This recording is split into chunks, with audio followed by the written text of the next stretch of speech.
chegou aquele vídeo que é pra gente relembrar por que o ano anterior valeu a pena em termos de leitura.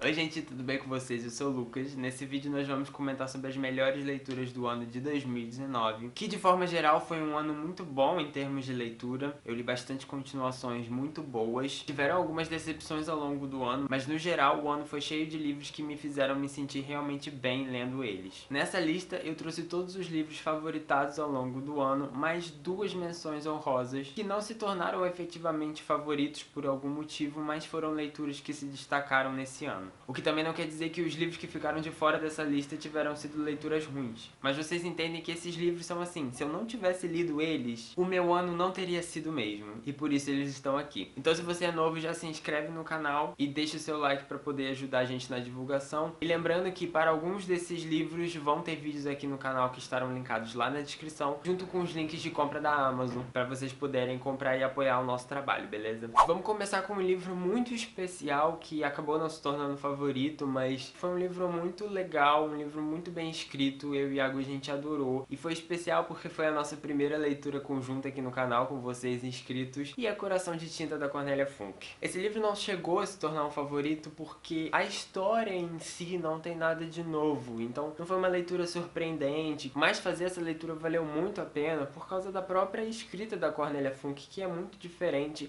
é muito gostosa, é muito mágica. Você sente que tá lendo um livro mágico, sabe? Quando tá lendo Cornélia Funke. E por isso esse livro se destacou. Ele também foi muito especial por causa desses motivos que eu falei. Talvez a trilogia como um todo seja uma trilogia que vai se tornar favorita quando eu terminar de ler. E já começamos muito bem com esse primeiro volume. E estou com altas expectativas de que isso aconteça quando eu terminar de ler os próximos. E tem uma live inteirinha de discussão sobre esse livro aqui, então se você tiver mais curiosidade, quiser mais informações da história, saber a minha opinião desse livro e também a do Iago e de alguns inscritos, dá uma conferida lá na live. Outro livro que não se tornou favorito, mas a série possivelmente vai se tornar porque ela é simplesmente maravilhosa, é Entre Gravetos e Ossos, da China Maguire. Esse é o segundo volume da série Crianças Desajustadas, que começou com De Volta para Casa, que é um livro muito emocionante, também tem um estilo de escrita bem gostosinho que faz elevar essa história a um nível bem diferente do que a gente está acostumado. Eu não favoritei esse livro porque eu acho que em alguns aspectos o primeiro é melhor, mas ele também é um complemento muito bom da história, então talvez quando juntar todos os livros dessa coleção, acabe se tornando algo muito grandioso e vai se tornar uma das minhas séries favoritas. Mas apesar desse livro aqui não ter se tornado favorito, eu tenho muito carinho por essa série, quero muito continuar e não podia deixar de estar nessa lista porque esse livro fez o meu 2019 um ano um pouco melhor. Efetivamente, entrando para a lista de favoritos, esse foi um livro que eu li em janeiro, foi um dos primeiros livros que eu li, se não o primeiro, agora eu não estou muito lembrado. E talvez ele esteja um pouco deslocado nessa lista, justamente por ter sido lido em janeiro, sabe? Eu li tantas coisas que possivelmente são melhores que esse livro aqui, mas de qualquer forma eu favoritei ele na época que eu li. E vale ressaltar que dentre essa lista de favoritos, eles não estão numa ordem específica. Eu pensei muito para botar, assim, né, numa ordem do menos favorito pro mais favorito, mas foi muito difícil. Eu refiz a lista e mudei toda a ordem, e se eu parar pra pensar eu vou querer mudar a ordem de novo, então não tem uma lista específica, mas é um pouco simbólico eles estarem nessa ordem. Bem, nesse último lugar da lista de favoritos, mas também não é assim, tá Tartarugas Até Lá Embaixo, do John Green. Eu me surpreendi por encontrar uma história que eu não estava esperando vinda do John Green, encontrar uma personagem muito relacionável, uma escrita muito mais madura, uma história mais madura, que apesar de ser YA, apesar de ser adolescente, se distanciar um pouquinho de todos os dramas, de todas as coisas que acontecem em livros YA contemporâneos. E a gente tem nesse livro uma mistura de drama, porque a personagem principal, ela tem toque, né, então a gente vê todo esse lado dela, e ao mesmo tempo tem um mistério que acaba sendo o ponto-chave para ligar o relacionamento dos personagens principais, então acho que foi algo diferente do que eu tava esperando, por isso eu acabei favoritando. Por toda a minha experiência de leitura, dele ter sido um livro que me agradou tanto logo no primeiro mês do ano, que foi janeiro, foi uma das minhas primeiras leituras e tal, acho que ele merecia estar nesta lista aqui sim. Esse próximo livro tá nessa lista de favoritos mais também pela minha experiência de leitura com ele do que pela história em si. E ele também é um claro exemplo do porquê a gente não se deve fazer lista de favoritos do ano antes do ano acabar, porque esse foi a minha última leitura. Eu acabei no dia 30 de dezembro. E eu estou falando de Eldest, do Christoph Paolini. Essa é a continuação do Eragon, é o segundo volume da tetralogia, né? Eu tava enrolando muito pra ler esse livro. Ele é um toletão, né? Temos mais de 600 páginas. E acabou que foi um livro que eu devorei. Eu gosto muito da escrita do Christopher Paolini. E nesse livro especificamente, eu acho que ele aprimorou um pouco as coisas que ele introduziu em Eragon. Não que a história em si seja super original ou diferente do que leitores de fantasia estão acostumados a ler, mas toda a atmosfera do livro conseguiu me transportar para um Lucas adolescente e criança que super gostaria de ter lido esse livro aqui, sabe? Porque foi tão gostosinho e quando eu tava lendo eu me sentia tão bem lendo esse livro, sabe? De estar no mundo de fantasia, que não era muito complexo, não era muito pesado, mas ao mesmo tempo não era infantil, tinha ensinamentos legais, sabe? Eu acho que esse livro acabou se tornando favorito porque ele conseguiu me mover ao longo do tempo. Ele me fez me sentir criança e ele me fez realmente aproveitar a leitura, sabe? É um livro grande que me fez querer continuar, mesmo estando acabando o ano, mesmo eu estando desanimado, mesmo eu não querendo ler. Eu tinha um pouco de dificuldade de pegar esse livro, mas quando eu pegava, eu tava tão imerso na história, eu tava gostando tanto do que eu tava lendo, que eu não queria largar. Então, por causa desse mérito, eu acabei adicionando esse livro como favorito. Ele fixou ali na minha mente de que eu preciso continuar essa série, eu quero continuar essa série. E vamos ver se eu continuo em 2020, quem sabe no máximo até 2021, mas eu realmente gostei muito de Eldest. Outro segundo volume de série que não podia faltar nessa lista, e eu acho que a cada ano eu vou adicionar esses livros no favoritos, porque o primeiro foi em 2018, em 2019 esse aqui, 2020 quem sabe estará o terceiro volume dessa série, é Desaparecidos em Luz da Lua, da Christelle Dabo. Essa é a continuação dos Noivos do Inverno, segundo volume da Passa Espelhos, e foi um dos claros exemplos de como esse ano foi ótimo para continuações de série. Porque, de novo, nós temos um livro que aprimora muitas coisas do primeiro volume, e esse aqui era mais importante ainda e tinha um certo peso, porque o primeiro ele não fornecia muitas respostas do universo da autora. Ele simplesmente tacava a gente, explicava pouquíssimas coisas ali que a gente precisava entender para se situar na história do primeiro volume, mas nesse segundo aqui a autora começa a trabalhar um pouco na história de fundo, no que aconteceu antes, o que aconteceu nesse universo, quem são esses personagens tão misteriosos que são importantes aqui. E novamente foi um livro que me fisgou, me fez querer continuar a ler ele, não largar a história, porque eu tava gostando demais do tempo que eu estava lendo esse livro aqui. Então ele aumentou as minhas expectativas pro terceiro volume. Ele acabou de uma forma assim que eu... Gente, esse livro aqui pra mim é ótimo. Ele... não tenho nem mais o que falar. Confiram a resenha porque... não sei. Quanto mais eu penso nele, eu só consigo falar. Preciso do próximo. Só isso. Então confira lá a resenha.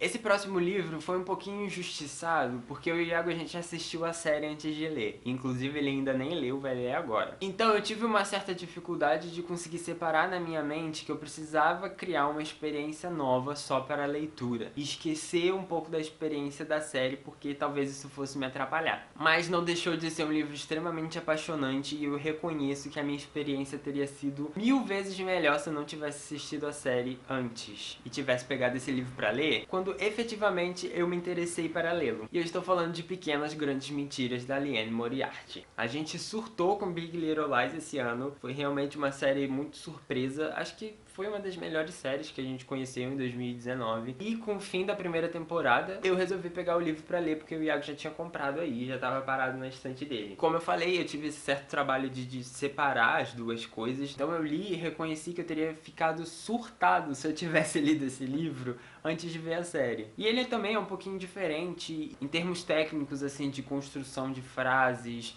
dos personagens e tal. Eu gostei bastante do trabalho da Liane Moriarty. Acho que ela construiu aqui um drama fenomenal. O mistério também é muito interessante. Os depoimentos das pessoas nos finais de capítulos instigam a gente a continuar a ler. Os capítulos curtos instigam a gente a continuar a ler. O livro é totalmente favorável para você não largar. E eu li ele também muito rápido. E acabou que as duas experiências, tanto do livro quanto da série, se complementaram e fizeram o meu 2019 no quesito drama familiar muito bom por causa desse livro aqui. Então super recomendo. Próximo livro, eu vou dar uma roubadinha, e vocês já sabem que eu adoro fazer isso, eu vou colocar 2 livros. Mas é porque eles são da mesma série, e assim, honestamente, não tem como separar e falar qual foi o mais favorito e qual foi o menos favorito dentre esses dois. E é Filho Dourado e Estrela da Manhã, do Percy Brown. Eu li esses 2 volumes no início do ano, é o segundo e o terceiro volume da trilogia, e eu consigo ver coisas extremamente positivas nos 2 livros, então eu não consigo colocar um acima do outro, sabe? E como realmente eu li seguido, eu não consigo separar as 2 leituras na minha mente, então eu peço perdão, mas esses 2 vão ficar aqui ocupando a mesma posição na lista.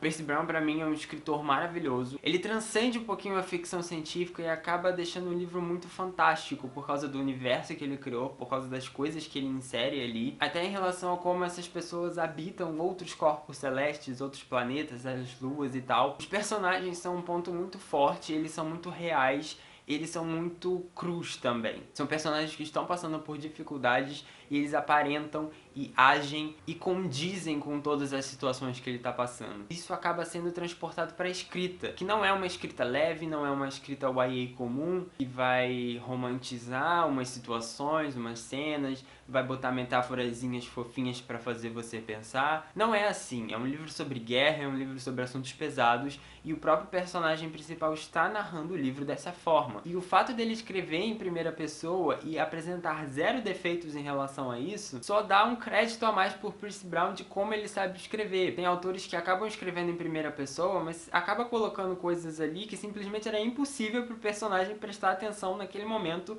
naquela cena que ele está descrevendo pra você. E o Percy Brown consegue escrever essas cenas de uma forma muito boa. Fora que, assim, a trilogia termina de uma forma super épica. É um livro grande que também faz com que você não queira abandonar a leitura. Você quer continuar, você quer terminar, você fica curioso, você se apega aos personagens, você se apega ao mundo. Você quer saber o que vai acontecer com todo mundo, basicamente. Então, foram 2 leituras, assim, maravilhosas que fizeram meu ano. Concretizaram Percy Brown como um dos meus autores favoritos. E agora eu quero muito continuar com a nova trilogia que ele tá lançando agora. Infelizmente, talvez não dê em português, né? Porque não querem lançar aqui no Brasil, não conseguem lançar aqui no Brasil. Mas eu vou tentar investir muito nos e-books em inglês, porque eu quero dar continuidade a essa leitura. Eu quero ler mais autores que eu realmente goste, e o Percy Brown é um deles. Então ele encerrou essa trilogia de uma forma muito boa, e eu espero que a próxima já comece de uma forma bem melhor. Mas, gente, não teve como. O próximo livro é, felizmente ou infelizmente pros outros, a melhor continuação desse ano. E foi um livro que me pegou de um jeito que eu não tava esperando, porque eu tinha gostado do primeiro volume, tinha sido muito bom, mas esse aqui tocou profundamente. Ele falou, você gosta desse personagem aqui? Então a gente vai dar mais destaque pra esse personagem e simplesmente a gente vai destruir o seu coração com ele. Eu tô falando de Dona do Poder, da Kirsten White, continuação de Filha das Trevas. Eu já fiz resenha pra esse livro aqui, então, né, dei uma conferida lá depois, mas esse livro me pegou de uma forma muito boa, justamente por se tratar bastante do Radu e das questões dele. O livro eu acho que ele é muito importante por ter um tema religioso ali por trás, mas esse livro desenvolve muito bem os personagens. Você lê ele não sentindo que ele tá simplesmente te enrolando porque a conclusão é logo ali no terceiro. E esse aqui precisa ser um livro de encher linguiça. A autora desenvolve os personagens, desenvolve a narrativa. É um livro que também não é pequeno, tem quase 500 páginas e eu li super rápido. Ele fala, você não quer me ler não? Vem me ler. Você precisa estudar? Não vai estudar não, fica me lendo, não dorme não, lê mais um capítulo. O retorno que o livro me devolveu depois que eu fiz essa escolha de abrir o livro e pegar pra ler foi maravilhoso. Então, ele simplesmente foi a melhor continuação desse ano, não tinha jeito. As outras foram boas, foram maravilhosas em seus motivos, mas esse aqui tocou aqui no coração e isso não tem preço. Os próximos 2 livros foram as melhores leituras do ano, então esse é o momento para eu parar você rapidinho e te lembrar de se inscrever no canal, de curtir o vídeo e de deixar aí nos comentários o que você achou dessas leituras e qual foi o melhor livro de 2019 pra você, tá bom? E tem essas 2 leituras agora, que uma é de ficção e uma de não ficção. Então a de não ficção não tá contabilizada aí nesse ranking, tá? Vai ficar como a melhor leitura o livro de ficção e o outro é um livro extra que eu resolvi botar porque, assim, foi favorito do meu ano também. E eu fiquei meio receoso de colocar isso aqui porque eu não queria ficar um pouco repetitivo com relação aos melhores livros de 2018. Eu posso botar esse aqui como melhor livro e deixo esse pra segundo? Não, mas e se eu botar esse aqui E não deu, gente. Esse foi o melhor livro do ano. E se você é muito fã do canal, provavelmente você já sabe de que autora eu tô falando. E sim, é a Celeste Ng, com tudo que nunca contei. Não tem como, ela é uma das minhas autoras preferidas. Ela sabe escrever personagens, ela sabe escrever drama, ela sabe te botar dentro da história, te colocar dentro da família que às vezes você nem quer estar dentro da família. Mas quando você vê ao longo das páginas, você já tá ali na dinâmica familiar desses personagens. Você já tá conhecendo eles. Você já quer dar pitaco no que um tá fazendo de errado, no que tá tratando mal a outra, no que um não tá falando pro outro e que poderia resolver tudo. E tudo que nunca contei foi uma leitura que eu fiz lá no início do ano. E, assim, foi difícil tentar colocar outra leitura no lugar desse aqui, de melhor livro do ano. Mas ele é um livro pra mim completo. Ele tem a história, ele tem os personagens, ele tem as problemáticas, ele te faz não querer largar o livro. Ele toca no seu coração, ele te faz chorar, ele te faz sentir raiva. Então, assim, não teria como não ser esse livro aqui o melhor livro do ano. E eu quero que 2020 tenha o próximo livro da Celeste Ng pra ele ser o melhor livro do ano de 2020. Porque não é possível. Essa mulher não sabe escrever nada ruim, gente. E já tem resenha aqui no canal também, já tem resenha de Pequenos Incêndios. Pra você estar inscrito nesse canal, você tem que ler pelo menos um livro da Celeste Ng e gostar. Já vou avisando. Foi a melhor leitura, não tem como. Chorei com esse livro e quero reler, inclusive. Mas o próximo livro, que é um livro extra, que foi um livro que também tocou o meu coração, e ele é de não ficção, então tinha como eu colocar num ranking só com livros de ficção, um livro de não ficção. Então eu resolvi colocar ele por último como um livro extra, que é Breves Respostas para Grandes Questões do Stephen Hawking. Eu li o outro livro do Stephen Hawking nesse ano, que foi Uma Breve História do Tempo, e eu gostei bastante desse, e Breves Respostas para Grandes Questões eu li depois. Apesar dos dois livros tratarem basicamente do mesmo tema, Breves Respostas tem um peso que é ter sido publicado depois da morte do Stephen Hawking. Então eu acho que tem toda essa atmosfera no livro de prestar uma homenagem a ele que acabou tocando no meu coração e eu tive que favoritar ele. Eu me senti muito emocionado lendo o livro e eu acho que o Stephen Hawking é um grande exemplo de como se deve se lidar com ciência, de como se deve propagar a ciência para a população. Enfim, eu conheci ele esse ano, então ele tá aqui para representar o Stephen Hawking, que assim, mora no meu coração. E esses foram os favoritos de 2019, espero que para 2020 eu tenha uma lista bem maior. Eu quero ler só coisa boa, eu quero me dedicar a leituras que eu realmente vá gostar. Ser original comigo no quesito de leituras, eu acho que isso aconteceu muito em 2019, mais do que em 2018. Então eu quero que isso aprimore para 2020, ser mais autêntico com as minhas leituras e ler coisas que eu realmente goste, sabe? Que eu realmente me interesse. Então desejo a todos um ano ótimo de leituras e eu vejo vocês no próximo vídeo, tá bom? Não percam. Até lá. Tchau.